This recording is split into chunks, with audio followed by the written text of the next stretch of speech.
తెలంగాణ ఆంధ్రప్రదేశ్ విభజన జరిగిన తర్వాత హైదరాబాద్ నగరం తెలంగాణకు వెళ్తుంది కాబట్టి హైదరాబాద్ అనేది రెవెన్యూ జనరేషన్ సిటీ కాబట్టి ఆంధ్రప్రదేశ్లో రెవెన్యూ జనరేషన్ చేసుకోవడానికి అవకాశాలు లేవు కాబట్టి అమరావతి పోలవరాన్ని కేంద్రం డబ్బులు ఇస్తాను పెట్టారు.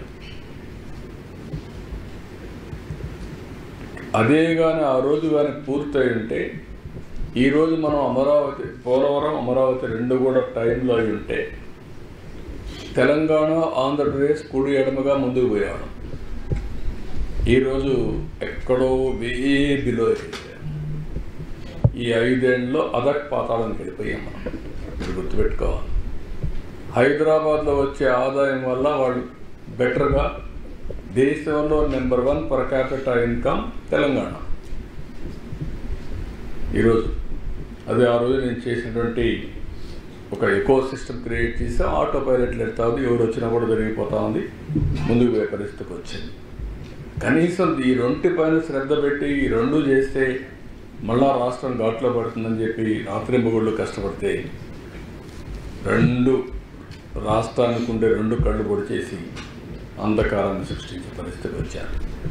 బాధ, ఆవేదన ఓసారి, ఎందుకంటే అందరికంటే ఎక్కువ నేనే బాధపడతాను. ఎందుకంటే ఇన్నిసార్లు ఎవరు వచ్చాడు. దేశ చరిత్రలో 28 సార్లు ప్రాజెక్ట్ దగ్గరికి వచ్చి మీరు తిరుగుతూ ఉంటే మా ఇంజనీర్లు చెప్పారని నాకు అన్నీ తెలుసు. అవన్నీ ఎక్కడ కాఫర్ డ్యామ్ అప్పర్ వస్తుంది, ఎక్కడ డౌన్ వస్తుంది, డయాఫామ్ వాల్ ఎక్కడ వస్తుంది, గ్యాప్ 1 ఎక్కడుంది, గ్యాప్ 2 ఎక్కడుంది, గేట్లు ఏంటి, ఎవ్రీథింగ్.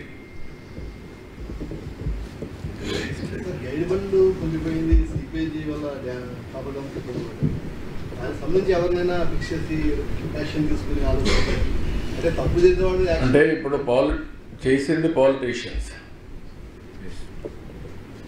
కడవాళ్ళు నిమిత్త మాత్రులు. That is the beauty of democracy. ప్రజలు పనిష్ చేశారు కానీ నష్టపోయింది మాత్రం నష్టపోయాం. జరిగిన నష్టాన్ని, జరిగిన విధ్వంసాన్ని తిరిగి రికవర్ చేయలేదు కానీ పనిష్ చేశారు. అందుకే 11 సీట్లు ఇచ్చారు. 11 సీట్లు ఇచ్చారు.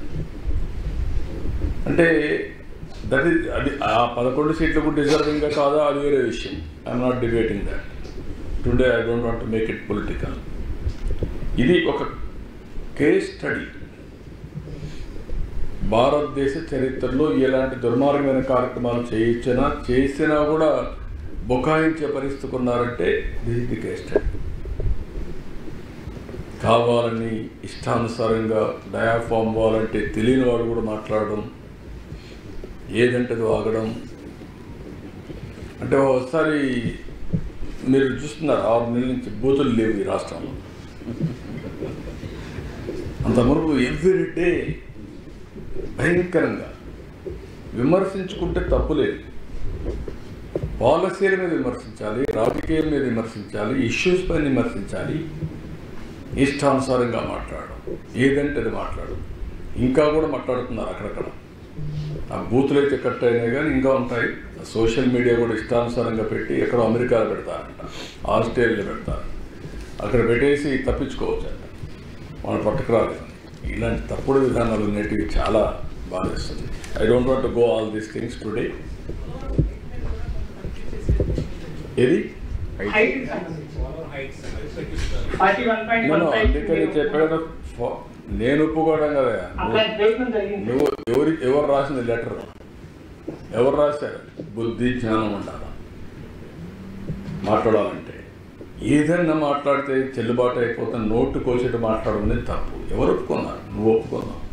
కానీ అది మళ్ళీ రివైజ్ చేయాలి, టైం పడుతుంది కాబట్టి ముందు పనులు కంప్లీట్ చేస్తేనే 45.75కి ప్రయత్నాలు చేస్తున్నాం. మళ్ళీ ఫైట్ చేసి తెచ్చుకుంటారు. అది క్లియర్గా బైఫర్కేషన్ యాక్ట్లో ఉండే ప్రాజెక్ట్ ఇది. దానికి 45.75 ఉంది. దానికి ఒకసారి పెట్టిన తర్వాత government of India administrative sanction ఇచ్చారు. ఇంత దుర్మార్గంగా చేసి ఇవాళ జగన్మోహన్ రెడ్డి గారి మీద అధికారంలో లేవు కాబట్టి, మాకు పత్రికల్లో రాసే పత్రికలు తక్కువ ఉన్నాయి కాబట్టి, మీకు మీడియా బలం ఎక్కువ ఉంది కాబట్టి అబద్ధాలుగా పుంకాలుగా చెప్పి జనాన్ని నమ్మించాలనేటువంటి ప్రయత్నం చేయటం చాలా దురదృష్టకరమని కూడా ఈ సందర్భంగా నేను మనవి చేస్తున్నా. అవినీతి అంట. ఎవరు అవినీతి? కుట్ర అంట. ఎవరు కుట్ర? అవినీతి మీరు, నేను అనలేదుగా. ఎవరన్నారు? మోడీ గారు అన్నారు. ఏటీఎం, ఏది ఏటీఎం? పోలవరం ఇది ఏటీఎం అని మీ ప్రధానమంత్రి గారే అన్నాడు. ఫండ్ ఇచ్చి ఆయన అన్నాడు. అవినీతి ఎవరిదండి? మాదే మీదే. మీరు పూర్తిగా అవినీతి చేశారు, పూర్తిగా అన్యాయం చేశారు, అవగాహన రాహిత్యం చేశారు. సందు దొరికింది కదా అని చెప్పేసి జగన్మోహన్ రెడ్డి గారి మీద, వైఎస్ఆర్ కాంగ్రెస్ పార్టీ మీద బురద తల్లేటటువంటి కార్యక్రమాలు మీరు చేస్తున్నారు. ఇది తగదని కూడా ఈ సందర్భంగా నేను చెప్పదలుచుకున్నా. కేంద్ర ప్రభుత్వం ఫేజ్ 1 కింద 12,157 కోట్లు శాంక్షన్ చేసిందని చెప్తున్నారు. నిజం. దానికి కారణం వైఎస్ఆర్ కాంగ్రెస్ పార్టీ. గర్వంగా చెప్తున్నా. మేము కింద నుంచి ఫైల్ నడిపి జస్ట్ బిఫోర్ ఎన్నికలకు ముందు క్యాబినెట్లో పెట్టాల్సింది. అప్పటికి ఏలియన్స్ కుదిరింది వీళ్ళకి. వెళ్ళి లబోదిబో మీరు క్యాబినెట్లో పెట్టమాకండి, ఇప్పుడు దీన్ని శాంక్షన్ చేయమాకండి, శాంక్షన్ చేస్తే జగన్మోహన్ రెడ్డి గారికి మంచి పేరు వస్తుందేమో, ఓట్లు పెరుగుతాయేమో అని అడ్డం పడ్డారు, ఆపారు. సరే అడ్డం పడ్డారు, ఆపారు. మొన్న శాంక్షన్ చేసుకున్నారు. శాంక్షన్ చేసుకుంటే 12,157 కోట్లు ఫస్ట్ ఫేజ్కి 41.15కి శాంక్షన్ చేశారు. That is the first phase. రెండో ఫేజ్ సంగతి దేవుడు ఎరుగు, దాని సంగతి మళ్ళీ చెప్తా. 2,300 కోట్ల రూపాయలు ఆల్రెడీ రిలీజ్ అయింది. దీన్ని ఈ 12,157 కోట్లలో 2,300 కోట్ల రూపాయలు రిలీజ్ అయితే ఏం చేశారని అడుగుతున్నారు చంద్రబాబు నాయుడు గారిని. మొత్తం డైవర్ట్ చేసుకున్నారు, స్టేట్ గవర్నమెంట్కి వాడుకున్నారు. ఎందుకు చెప్తున్నానంటే, మమ్మల్ని అన్నారు. నిమ్మల రామానాయుడు గారు గుర్తుందో లేదో మీకు? జగన్మోహన్ రెడ్డి గారు కేంద్ర ప్రభుత్వం ఇచ్చినటువంటి పోలవరం డబ్బుల్ని డైవర్ట్ చేసుకున్నారు అని అవగాహన రాహిత్యంతో నిమ్మల రామానాయుడు గారు, ప్రస్తుత ఇరిగేషన్ మంత్రి గారు అన్నాడు. అసలు అవకాశం లేదట. నేను ఒకసారి చెప్పి మళ్ళీ చెబుతున్నా. ఎందుకు అవకాశం లేదంటే, ఈ రకంగా 2,300 కోట్ల రూపాయల అడ్వాన్స్గా రిలీజ్ చేసిన సందర్భమే వైఎస్ఆర్ కాంగ్రెస్ పార్టీ ప్రభుత్వం లేదు. ఎప్పుడు రీఎంబర్స్మెంట్ ఇచ్చారు.